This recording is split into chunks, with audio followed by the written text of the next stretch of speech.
What is up, duelists, and welcome back to another Yu-Gi-Oh video. And today we're going to talk about something that's going to be pretty relevant for both TCG and Master Duel players very soon, and that is how to beat and play against Kewl. Going to be discussing some of the choke points of the deck, how the deck functions in general, and maybe how to interrupt and maybe win against it. Of course, it is expected to be a very strong deck, so whether you like the deck or not, that's not supposed to be the topic of today's video, but rather how to best play against it, discuss maybe, hand trap approaches, board breaker approaches, and just in general, how to best win against Kewl. So I hope you enjoyed today's video. I hope it's helpful to you. If it is, then make sure to leave a comment down below, giving me some feedback, and also subscribe to the channel if you haven't yet. That would mean a lot to me. Without further ado, let's get started.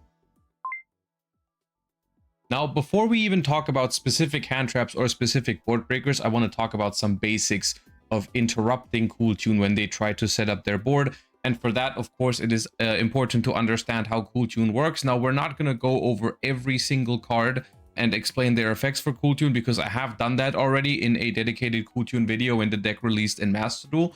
So if you're interested in me going over exactly how every single Kewl card works, you can check that out. But for the basics, still, it's going to be important to understand, Kewl being a synchro deck, of course, it needs access to tuners on the board. Now, Kewl does have the very special trait of being able to use monsters from their hand to synchro summon, but that is an effect that you gain by having the monsters on the field. The monsters on the field have the ability to use other monsters from your hand as synchro material. So if you're trying to stop Kewl from getting into their synchros, removing the tuner bodies from the board can be an effective way to do so. However, as always, when you're interrupting a deck, it is important to be aware of the possibilities that your opponent might have to extend. So I want to make you guys aware of the options that your opponent has to extend. And if you are aware of those options, you can make a better decision on when to remove the bodies, because you might have an answer for potential extenders or not, right? And so Kewl, of course, is usually going to start playing by normal summoning one of their tuners. If you remove that tuner off the board,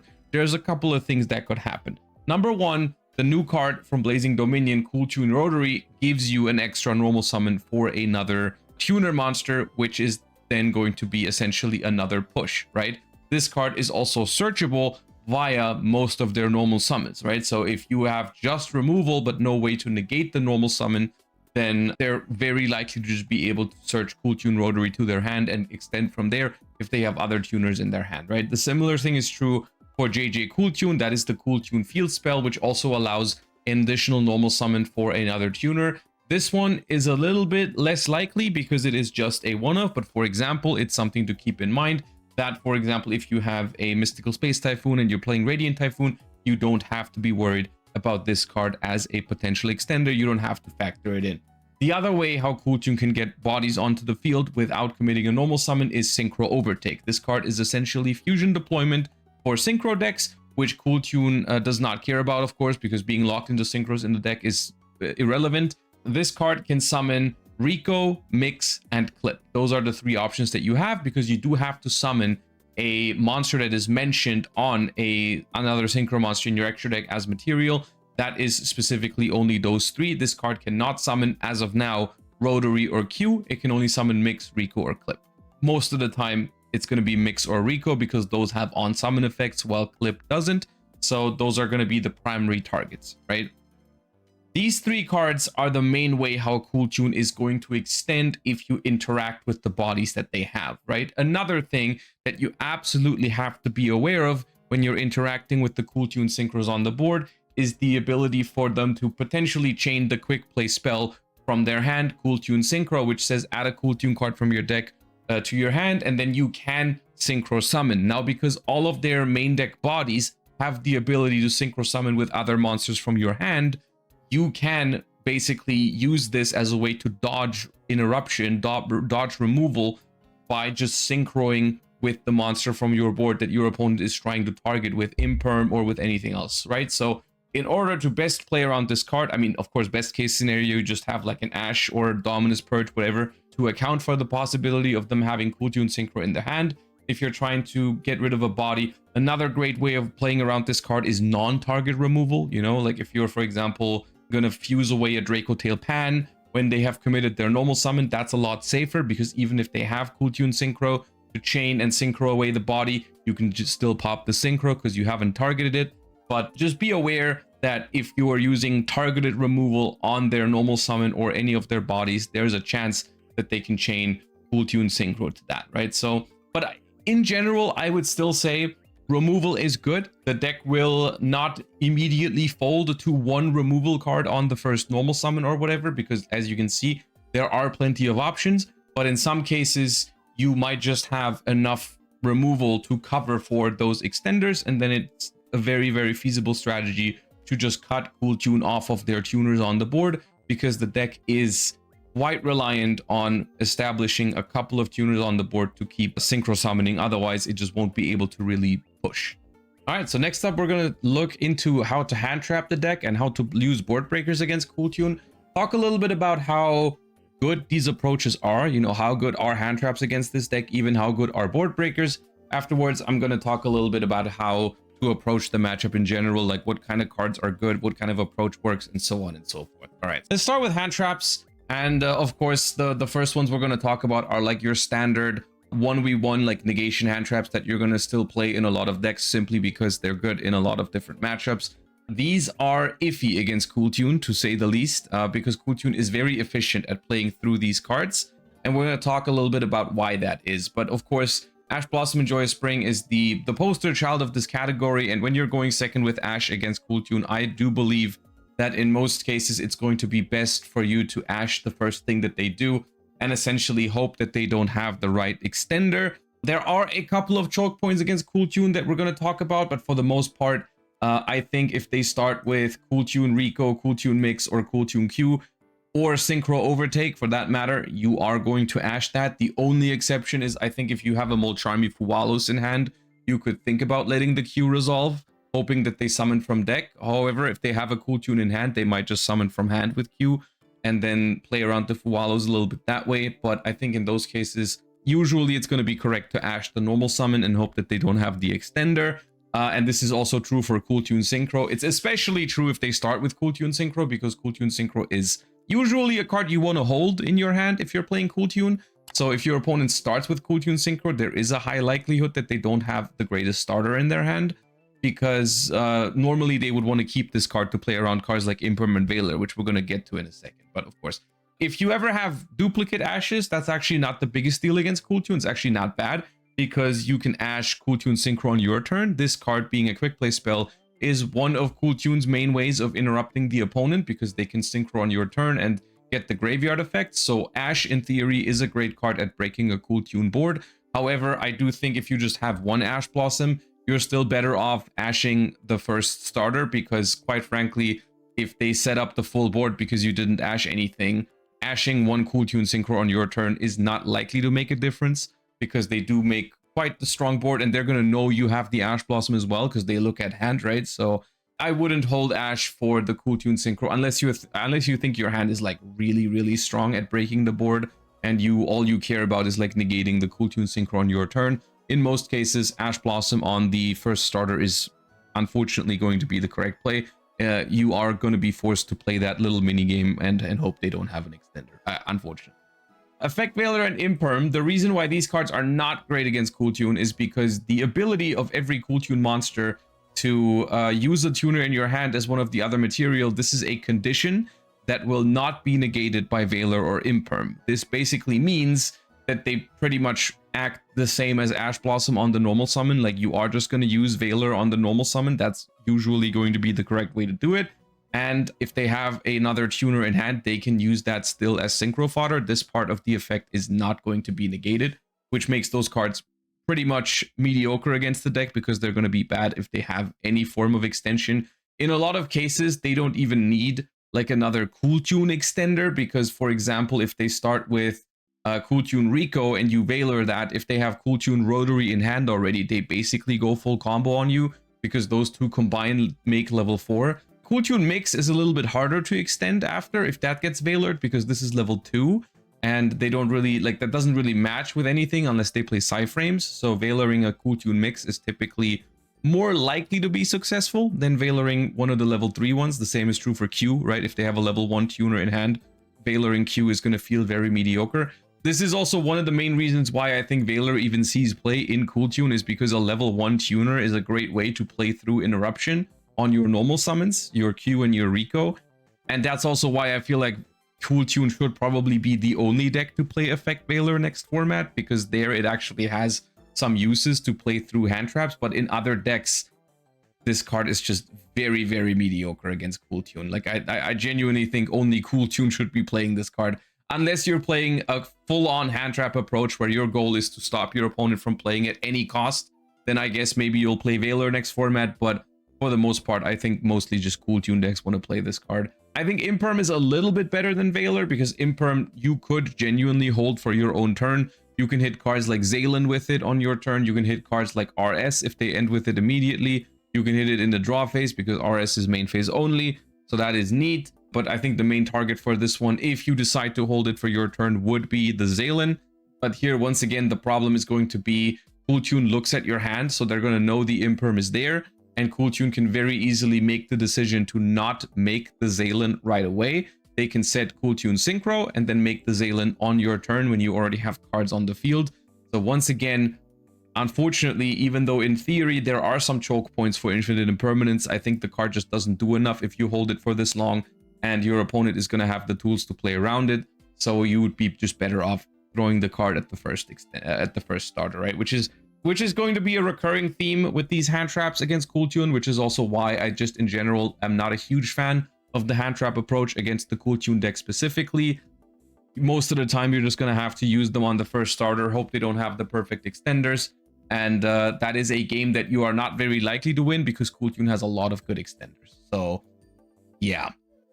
Unfortunately, though, there's still going to be a lot of other decks in the format. Cool Tune is not the only deck to exist. So you might still be forced to play some hand traps to not get FTK'd by like K9 decks or whatever, right? Or Yummy Fiendsmith or something like that. I don't know what exactly is going to be the combo deck of the format, essentially, that you're going to be scared of. But yeah.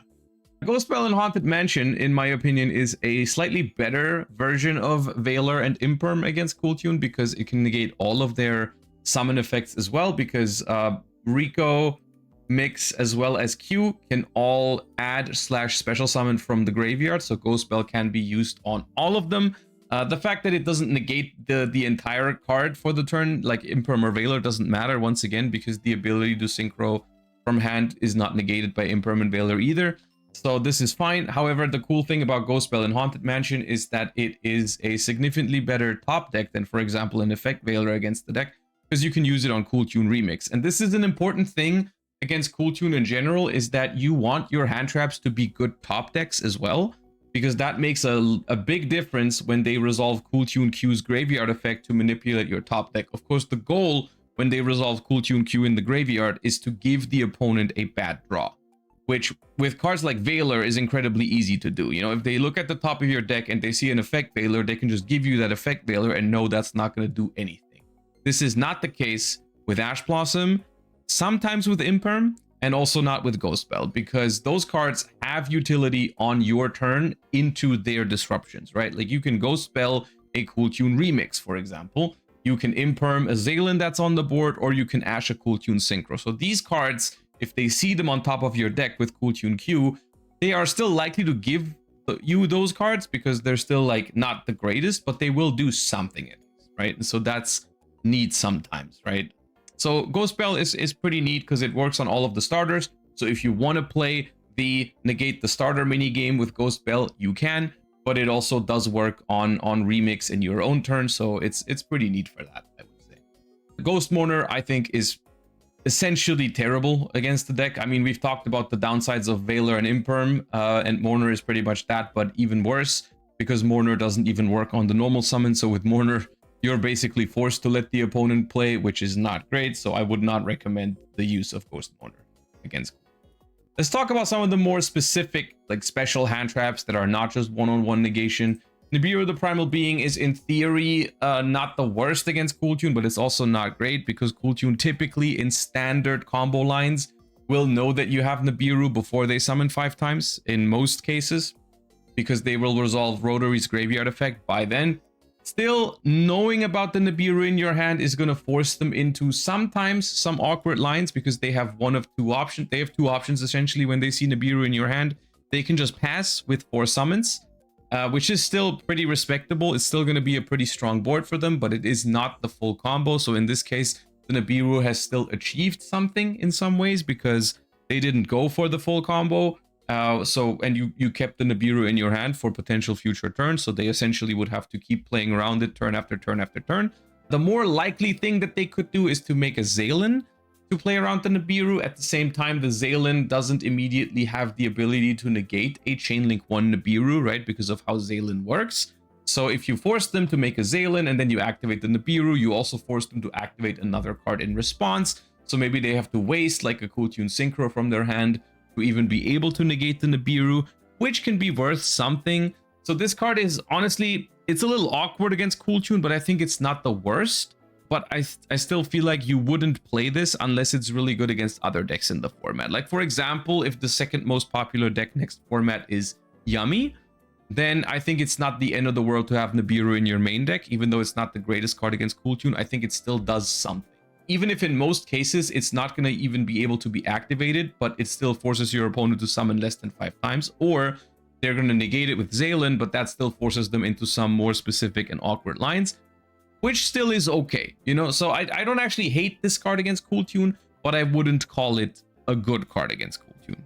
Molcharmies. Molcharmies are interesting because despite the deck technically having 3 normal summons, I would say Molcharmy Purulia is a pretty bad card against Cool Tune because quite frankly, when the deck is going first, which is the only time when you're going to be able to use Purulia, it doesn't need those normal summons. Those normal summons in Cool Tune are basically exclusively used to push into boards going second. Going first, with most hands, you are completely fine just doing your 1 normal summon and you're good. Sometimes if they open Synchro Overtake, honestly, they could even give you 0 draws with Purulia, but most of the time you're going to get 1 draw out of it, and that's not going to be good. So I think Purulia is pretty mediocre, while Molcharmy Fuwalos is solid. Now, I would not expect Molcharmy Fuwalos to just win you the game against Cool Tune, but it does force them into smaller boards, which is neat. You are typically going to get 1 or 2 draws out of the Molcharmy, which is going to leave you with a 5 to 6 card hand, drawing an and then drawing another card in your draw phase. That card is going to be somewhat manipulated though, but the card is still fine in my opinion. The really important factor, and one of the biggest reasons why Molcharmy Fuwalos is infinitely better than Purulia in this matchup in my experience so far, is that Molcharmy Fuwalos is a good draw for turn against Cool Tune, because Cool Tune interruptions heavily depend on summoning from the extra deck in your turn. They've got Cool Tune Clip, they've got usually 1 or 2 copies of Cool Tune Synchro, which is anywhere from 1 to 3 draws, which they really don't want to give you, because, or also remix, tagging out and then synchro summoning and so on and so forth. Like they can give you a lot of draws during your turn, which is a massive deal for multiple reasons. First of all, they will know your hand, they will know your top deck, they will not know your Fuwa draws.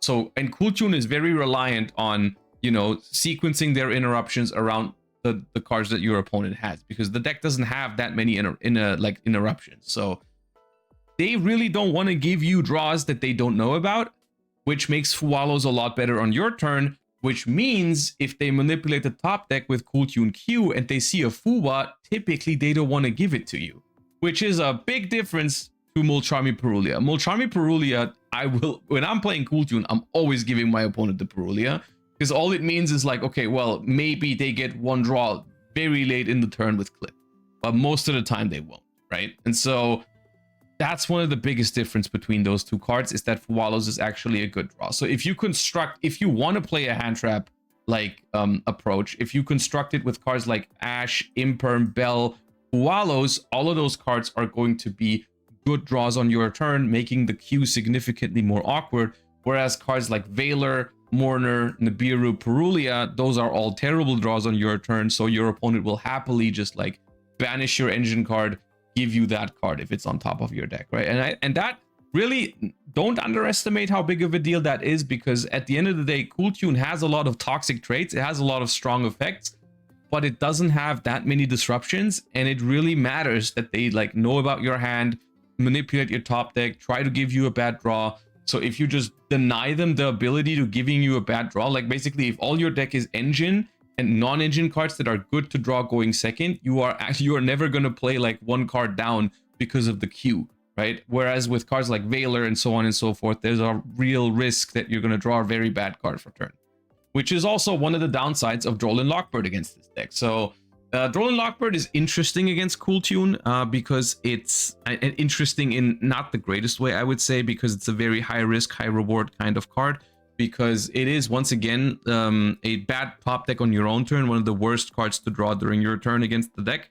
So if they see it on top of your deck, it's going to be an easy, like, you know, you can have that card and it's going to do nothing for you, because this card is also exceptionally bad on follow-up turns, because all of the Cool Tune searchers can add from the graveyard. So basically, Droll and Lockbird against Cool Tune is usable on the first turn, never really good ever again, because once they have all of their effects in rotation, all of their monsters in rotation, they can just add everything from the graveyard and it does not matter pretty much.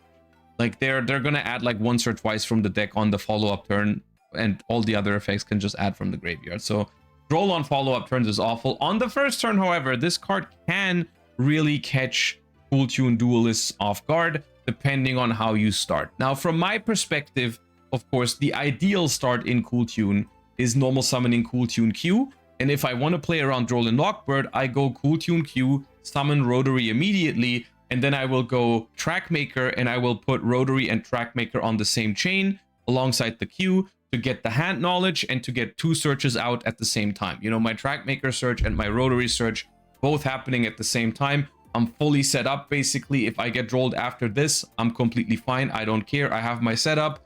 And I will see the droll when I resolve Rotary, so I can like adjust my searches accordingly, knowing that the droll is going to happen, right? So if my opponent starts with Cool Tune Q, I think that Droll and Lockbird is a pretty bad card. Whenever I've played Cool Tune myself and I opened Cool Tune Q, I never had a problem with Droll and Lockbird. Here's the thing though, you don't always start with Cool Tune Q. Synchro Overtake, because there's no synchro that mentions Cool Tune Q, Synchro Overtake can't even special or search Q. So the only way to start with Q is by hard drawing Q or using Cool Tune Synchro in draw phase to get Q to play around Droll and Lockbird. Those are the two cards that basically give your opponent the ability to completely ignore Droll and Lockbird. If they start with anything else, it's going to be a lot harder to play around Droll. And the reason why that's so important is because, let's say I start with Cool Tune Mix or Cool Tune Rico and I make a search and I get drolled after.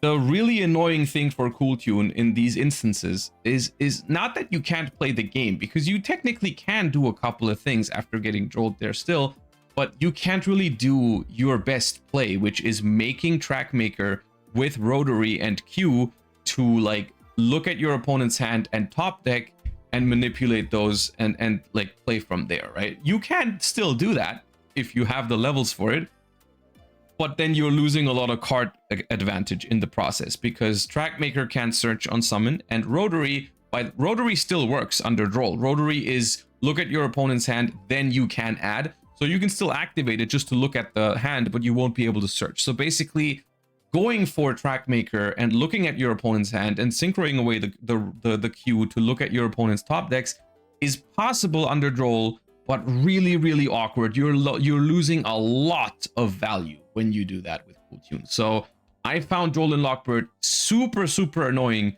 whenever I didn't start with Cool Tune Q directly. And I've really been trying, in Master Duel, I've been trying to prioritize opening with the Q if I can. Like I've been using Cool Tune Synchro in draw phase to try and get the Q, to try and play around Droll and Lockbird, because otherwise it really hurts a lot. It really does hurt a lot if you get hit with Droll after like a Mix or a Rico search. Because also keep in mind, if you start with one of these two, you haven't searched Cool Tune Synchro yet. So you don't even have that as part of your end board, and you have no way to get to it if you get drolled. So long story short, Droll and Lockbird, high risk, high reward. If they start with Q, the card is pretty useless. It's comparable to the Mitsurugi matchup, I would say, because if Mitsurugi opens, like, have you ever played against Mitsu and they opened like Prayers plus a Tribute, and they did that in draw phase, and then your Droll and Lockbird feels really bad because your opponent like starts the main phase with Ritual Summon Murakumo, and then if you roll them later, it feels like they've already done most of the important things, and you have to discard an extra card for Murakumo. Like it's like that, right? Like if they have the Cool Tune Synchro or Q, the Droll is going to feel awful. but if they don't, the draw is going to feel amazing. So basically really high risk, high reward kind of card.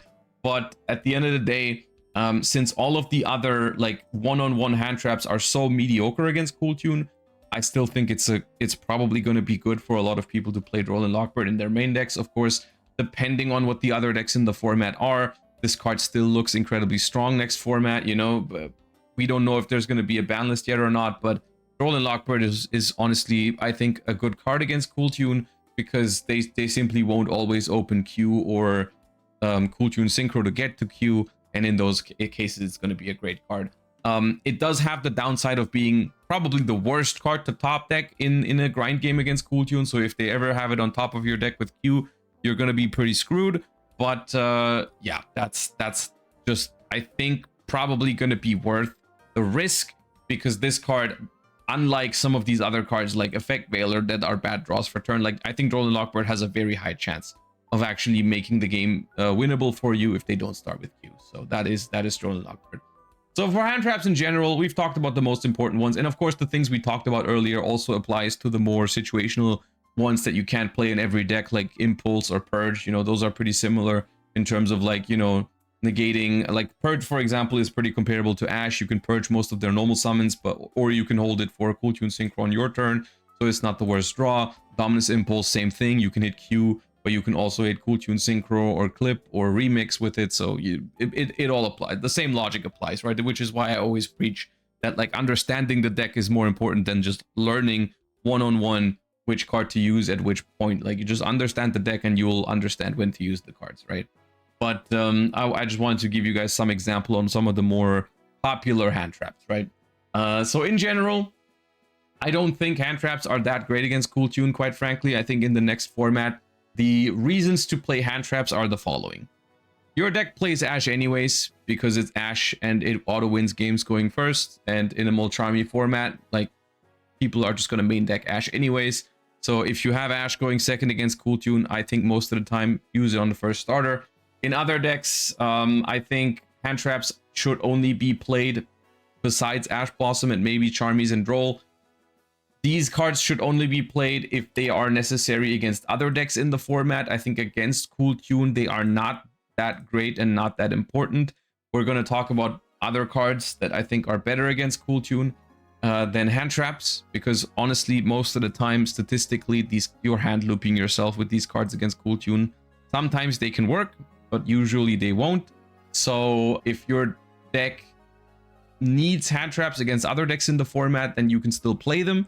But just for Cool Tune, I would not go with a hand trap approach. The only exception to this might be Cool Tune itself, because in Cool Tune, these cards have additional purpose. Like, for example, just Veiler is a good card in Cool Tune because you can just use it to play through your opponent's interruptions. Like, if your normal summon gets hit with Imperm or Ash, then Veiler is a great way to keep synchro summoning. And similarly, some of the level 3 hand traps make it very easy for you to go into Zaylin with Trackmaker. So in Cool Tune, there's added benefit to playing those hand traps. So in those decks, I can see them being played. But in general, I don't love your chances of hand trapping Cool Tune to death. And quite frankly, that is still probably the best use of those cards against Cool Tune. All right, so if we're not hand trapping Cool Tune to death, at least not very often or very consistently, then we got to talk about how to approach maybe breaking a Cool Tune board. And for that, we got to understand what Cool Tune even ends on in the first place. Now, there's a couple of different ways the Cool Tune player can go about it. And one of the main things that's going to dictate this, and we're going to have to talk about this a couple of times now, is, of course, that they're going to know your hand. They're going to see your board breakers, even if they're on top of your deck with the Cool Tune Q. So this is always something to factor in, and that is difficult to do because that leaves a lot of, of course, options for the Cool Tune player, and you're basically at the mercy of, do they find a way to play around my board breaker? So of course, in the ideal scenario, you would be showing them a hand when they have the ability to look at your hand. You want to show them a hand that they can't really do anything about, right? It's like, okay, well, you can try to play around it, but ultimately you're not going to have a great way. But in general, the options that Cool Tune has when it comes to like ending on a board going first, of course, include this guy over here, Zaylin the Shackled Dragon, which sometimes you're going to summon immediately on the first turn. Sometimes you're going to summon it on the opponent's turn. But this card essentially lets you negate a card if you can manage chain links around it. We'll talk about more about that in a second. We've got Cool Tune Remix, which is one of the best end board pieces, but sometimes they will not go for it in certain, like for example, if you see a Ghost Bell in your opponent's hand, then you're not going to go for Cool Tune Remix, but you usually will be able to go for this. It's also worth noting that Cool Tune can search Ash from the deck. If they're playing against the board breaker deck, which is going to make breaking boards even harder because the deck can essentially search hand traps. The way you do this is you summon Cool Tune Q, which summons any tuner from the deck. You synchro with that tuner, and then you can add that tuner back to your hand with Cool Tune Remix. So that is something that you need to be aware of, is that if they have a multiple card combo, they can search for a hand trap of their choice as long as it's a tuner, and that's going to make breaking boards harder. But Cool Tune Remix is a common card they have on their end board. Sometimes they can also summon Cool Tune RS immediately. This is something that they will do especially against board breakers, because the only reason to essentially do this is if you want to negate the first spell that your opponent plays in the main phase, because otherwise in most cases it's better to make the RS like in the middle of the turn for the Cool Tune player. Using Cool Tune Synchro or Remix or Clip, they can make the RS at any point when they just want to negate your next action, because that way, of course, they can trigger the graveyard effects of the tuners that they use for RS. They can get the pop of Rico, the pop of Mix, and so on and so forth. But in some cases, if you have a really important spell in your hand that they really want to stop, they might just make the RS on the first turn. But usually this is going to come out during your turn, not at the start of it. And then, of course, Cool Tune Synchro, as well as access to Cool Tune Clip, is going to be very essential for the Cool Tune player as well, to just synchro summon on your turn as things develop, you know. And this is also one of the reasons why their board is layered, is because they can summon some of those synchros during your turn, not just at the start of the turn, making cards like, I mean, Dark Ruler No More immediately less useful, because they simply might not have all of their stuff on the board at the start of the turn, right? Another card that they quite often end on, or at least I quite often leave this card on my board instead of synchroing it away immediately, is Cool Tune Trackmaker. This card technically doesn't have an interruption in itself, but it also has the effect to being able to synchro summon with cards in your hand. And if it's sent to graveyard, it's a non-target bounce. So when I make this on turn 1, after I look at my opponent's hand, I will very often make the decision to keep this on the board and then synchro summon it on the opponent's turn with it. So, for example, Zaylin is a card that I rarely make Zaylin turn 1. I usually make Trackmaker, keep it on the field, and then on my opponent's turn, I'll activate like Cool Tune Synchro, search for a level 3 tuner, combine the Trackmaker with that tuner to make Zaylin, get my non-target bounce, and then have the Zaylin negation online later. Or sometimes I will combine Trackmaker with Mix to get a pop and a bounce, and then I'll also have Loudness War on the board after to copy another effect. This is also a very common thing to do after getting drolled, or after seeing an Nibiru in your opponent's hand. You'll just leave the Trackmaker on the board and call it a day. But those are just the things that you have to factor in when you are trying to break a Cool Tune board. Quite frankly, the number of interactions that Cool Tune has is not that many, right? Even though there's a lot of options here, but that's pretty much all there is to it. They got a negate with Zaylin. They maybe have a negate with RS if you can't dodge it. And then essentially at this point, like, this isn't an interruption in itself. It's just you're going to have a couple of graveyard effects. You're going to have like a pop of Mix, a pop of Rico, a bounce of Trackmaker maybe. And then like Cool Tune Synchro is just another card that gets you to those effects, right? So in just sheer force, like, the deck doesn't have that much. But of course, its core advantage is that it knows exactly where to use those things, because it's going to know about your hand, right? And so we're going to talk about some board breakers and maybe what kind of ways Cool Tune has to play around, right? Removal spells like Lightning Storm. This also goes for something like Feather Duster. In general, you're only going to be able to really use these effectively on the back row, which can be quite valuable because the deck can typically end on 2 copies of Cool Tune Synchro. The deck has ways to negate Lightning Storm, but quite frankly, I think forcing the opponent to end on RS or Zaylin immediately and then using those on Lightning Storm is not the worst. It's worth noting that you basically never have the ability to destroy monsters with Lightning Storm, because Cool Tune can just summon them in defense if they know it's coming. So this card is overall okay. I would not recommend playing it unless it's in your side deck anyways. You can definitely put it in against Cool Tune. Or you are playing a full-on board breaker approach, then I think Lightning Storm is great because it can force out those negations, and then you can make room for your more important board breakers later. I think for that purpose, Lightning Storm is absolutely okay, but you should not expect to win the game off of a single Lightning Storm alone, because Cool Tune can easily stop it. And even if it resolves, Cool Tune is going to have a great amount of ways to interrupt you afterwards anyways, because they can just keep the monsters on the board and search a clip and then do their synchros with that. So Lightning Storm is okay. Forbidden Droplet is a pretty high quality card against Cool Tune because you can basically negate whatever with it. There's no way for Cool Tune to actually stop this card. You can negate Zaylin with it. You can negate RS with it. You can even better sometimes activate a spell. They try to negate it with RS. And because RS is a targeted negation, you can dodge that negate with Droplet. So Droplet is honestly one of the hardest cards to deal with in Cool Tune, I think, because you know about it, but honestly, it's hard to do anything about it. Because this is one of those cards where you just look at your opponent's hand, you see Droplet, and if your opponent finds a way, figures out a way to use that Droplet well, then it's pretty good. So I think Droplet is pretty high up in terms of board breakers against Cool Tune, as well as Super Polymerization. Now let's talk about this card a little bit because it's very hyped for the Cool Tune matchup, and it definitely does have some merit to it. The card that you summon with it against Cool Tune is a card that's basically never seen play since it was printed, and even though they announced it as the best card of 2017, but that is the Monster of Theseus, and it's quite simply just 2 tuners as a level 5 fusion, also a tuner itself, which can be relevant for some decks. But of course, any 2 monsters in the Cool Tune deck can be combined for Super Poly, which essentially forces the Cool Tune opponent into some very awkward lines when they see the card, because Cool Tune boards aren't that big. So Cool Tune doesn't really have a way to just play around Super Poly by creating a sheer mass of a board. Like Cool Tune will usually not end on more than 3 monsters. So Super Poly will always take away a great chunk of their board and interruptions in that way. Though the only way I've really found to play around Super Poly is to just end on 1 monster. Once again, this is typically going to be Trackmaker, where you just, like, let's say you start playing and you go Trackmaker with Rotary and Q, you look at your opponent's hand, look at their top deck, get 2 searches, and then you see the Super Poly, and then you basically decide, okay, I'm just going to go Trackmaker, set 2 Cool Tune synchros, pass to respect the Super Polymerization, and then as my opponent starts playing, I'm going to go activate Cool Tune synchro with the Trackmaker and the one I added to get those effects, to synchro into something else, get the Trackmaker bounce, and so on and so forth.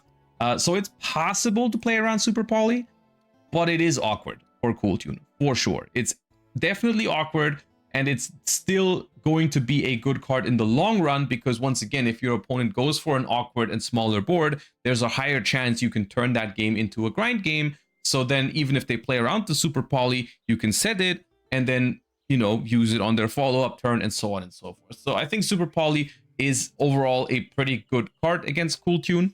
And this is also where we need to talk about another card that, as of the recording of this video, is legal, and that is Naturia Rose Whip. This is going to be one of your biggest turns when playing board breaker decks, is that this card exists and Cool Tune can tutor it out, similar to how it tutors out Ash Blossom. It can just summon Naturia Rose Whip because it is a tuner, unfortunately.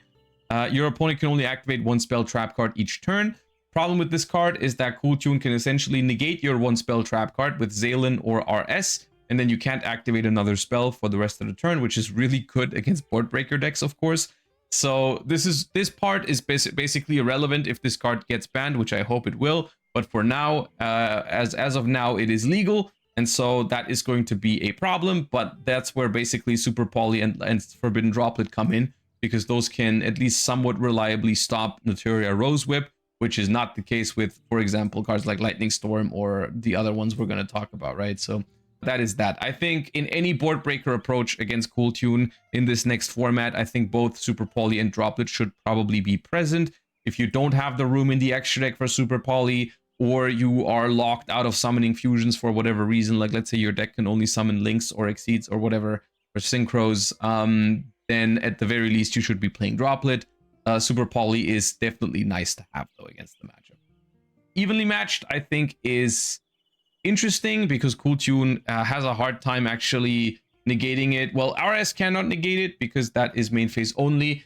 They're basically forced to make Zaylin to stop this. And then the cool thing about Zaylin for when you're playing against it is that Zaylin cannot negate Chain Link 1. So when you have Evenly and they have Zaylin, if you just activate Evenly, they're going to have to activate another card. which is often just going to be Cool Tune Synchro, and then they chain Zalen, which is not bad for you because that uses up 2 of their interruptions. Basically, they use the spell and they use the Zalen negate on the evenly. Problem is you lose your battle phase, which is not going to be great in most cases. But it is not the worst card against the matchup, I think, because the only way to stop it is Zalen, and that is going to at least draw out 2 points of interaction from the deck, which is all right. But once again, a card that is very bad against Naturia Rosewhip, because you're not only going to lose your battle phase on top of your 1 spell trap activation per turn. So that is rough because that makes the Rosewhip significantly harder to out afterwards. Lava Golem is interesting in the similar way as Super Poly, so maybe this is something you could look into if you can't afford to play Super Poly because of extra deck space. Maybe Lava Golem is an option for your deck. It creates a similar dynamic as Super Poly because it basically forces the Cool Tune player to just pass on 1 monster. The difference between Super Poly and Lava Golem is that Lava Golem, of course, you can't normal summon, but also Lava Golem is not going to work as a disruption on the opponent's turn. So if you force your opponent to end on a small board and then you get into a grind game, you can't use Lava Golem as an interruption, whereas Super Poly, of course, is one, right? So like if on a follow-up turn they start with Cool Tune Q, you can immediately Super Poly to get those bodies off the board. Don't have that option with Lava Golem, right? So this card is a little bit worse in that sense. But yeah, in general, the most important thing about board breakers is that they do work against Cool Tune, but you have to be aware of a couple of things, and they're not going to always work because at the moment, Naturia Rosewhip exists, but more importantly, just in general, the thing to keep in mind and the thing to really think about with board breakers is your opponent is going to know about these board breakers. So the better your opponent is going to be on Cool Tune, the harder it's going to be to beat them with board breakers. However, the maybe even bigger deal is that Cool Tune is a hand trap deck. So even if you can figure out how to break a Cool Tune board with board breakers, you're always going to have to factor in that your opponent's Cool Tune deck is going to draw like 2 to 3 hand traps on average. So you need to be picking a deck that is resilient to hand traps, I think, in order to have a good win rate with board breakers. Like board breakers are not going to work if your deck just loses to an Imperm and a Bell or something, like, or an Imperm and an Ash or something, which is a tough ask. I know it's hard to beat board plus hand traps in modern Yu-Gi-Oh. That's a topic for a different video, but still, in general, that's something to keep in mind for with Cool Tune. Like, they can even search Ash Blossom if they see that you're on a board breaker deck, so it's going to be extra difficult. Even if Rosewhip gets banned, you're going to have to keep that in mind. And that brings me to my favorite cards when I'm playing into a Cool Tune board, and that is quite frankly and simply draw cards, as well as just cards that your opponent doesn't know what they turn into when they look at them during their turn, when they resolve Rotary and Q. And this is something that got really apparent to me the more I played Cool Tune. Cool Tune is a really strong deck, don't get me wrong, but the deck does really rely on perfect information to like pull off its game plan. Like, in order for the Cool Tune interruptions to defeat your opponent, most of the time you really rely on knowing when to use those interruptions. And the best way to throw your Cool Tune opponent off is draw cards. Talents, Radiant Typhoon Vision, Pot of Desires, whatever your deck can play, even if it's just Pot of Extravagance, even though that locks you out of other draw cards, but anything that draws cards. This is one of the main reasons why Sky Striker is good against Cool Tune, by the way. It's just your opponent is not going to know what you draw with those cards. And especially Radiant Typhoon Vision, there's a concept here, as you can see. Forbidden Droplet and Super Poly being the best board breakers against Cool Tune, basically. That's already 6 quick play spells. So Radiant Typhoon Vision plus quick play spells in a deck that maybe naturally has a couple of quick play spells. I think that's a valid approach at beating Cool Tune. These cards are incredibly annoying for Cool Tune, especially Vision, because you can use it in draw phase, so they can't even stop it with RS. But even just cards like, I mean, Talons is a one-off, but Thrust for Talons or Thrust for your opponent doesn't know what the Thrust is going to turn into, right? So that can help. Pot of Desires is a great card against the deck because if they don't know what you have, you're going to have a much better chance at beating them, right? The difference between, just to make this point even more clear, there's a huge difference between your opponent just seeing Super Poly in your hand, or you have Vision in your hand that draws you a Super Poly, but your opponent has no idea it's there, right? So all the things of, oh, they can just end on track maker, not make a big board, just one body to play around super poly, it all goes out of the window when they don't know the super poly is coming, because you have a vision in hand that just draws it, right? So I think a board breaker approach heavily depends on draw spells, which is going to be, this approach is going to be terrible into draw and lockbird, which is something to be aware of. But realistically, if you want to break boards against Cool Tune, I think drawing cards is essential, right? Even if it's like, even if you have to start playing like cards like Allure of Darkness in a deck that isn't even Malice, but just has a bunch of dark monsters, I think that's worth it. I think those cards are genuinely, I think it's better to have a draw spell in hand than to have like a mediocre board breaker that they can play around, that like an evenly matched or a lava golem or a lightning storm, you know, like those cards. Before you start putting those cards into your deck, I would focus on the good board breakers and draw spells. I think that's how you can get the Cool Tune players, because they simply won't know, like, oh, the easiest games for Cool Tune are where you just look at your opponent's hand, you see exactly what engine they have, and you're like, okay, they only have this one starter, I will Veiler that. They have this one extender, I will use RS on that, and then I win the game. Those are the easiest games for Cool Tune. If you create uncertainty for them, it becomes so much harder for them to actually win the game. And that is my biggest tip when playing against Cool Tune, is that you really want to play with that information game plan that they have, right? And this is also one of the things about all of these board breakers and draw spells. We've talked about this with the hand traps earlier as well. These cards are incredibly awkward for your opponent when they see them on top of your deck with Cool Tune Q. What makes these cards so much better than cards like Veiler, because those you can just give to your opponent and not care about it. So if you have, even if you don't want to go full on board breakers, but let's say you just play a deck with like Ash, Uwa, Radiant Typhoon Vision, Droplet, and Super Poly, I think that's a pretty solid mix against Cool Tune, because you're gonna have the chance to open the Fuba. Maybe you can Ash their starter, that gives you a small chance of winning. But all of those cards, like all of your non-engine cards, are good draws. Even Fuba is a good card against Cool Tune on your own turn, as we discussed earlier. So if you just have like 15, 18 non-engine that are all good to draw, the chances that they could just manipulate your top deck and give you a bad card are incredibly small, which is completely different if you decide to go for like situational board breakers or some of the mediocre hand traps. Like those are just free to give your opponent. Like if they queue and they see Lightning Storm, or if they queue and they see Veiler or Droll, like they just give you that card and you're basically playing a card down. Lightning Storm's not that bad, but the other ones, right? Cool Tune is an incredibly powerful deck. I just wanted to discuss some of the ways to play against it. This has turned out a little bit longer. Let me know what you think of this sort of like in-depth analysis kind of thing. Let me know if it's helpful. If it is, then make sure to leave some feedback down below. Hope you enjoyed the video. Hope it helps you dealing with Cool Tune in the upcoming format. Thank you for watching. Appreciate you all for the support as always. Make sure to subscribe, and I'll see you next time, Duelist. Bye bye.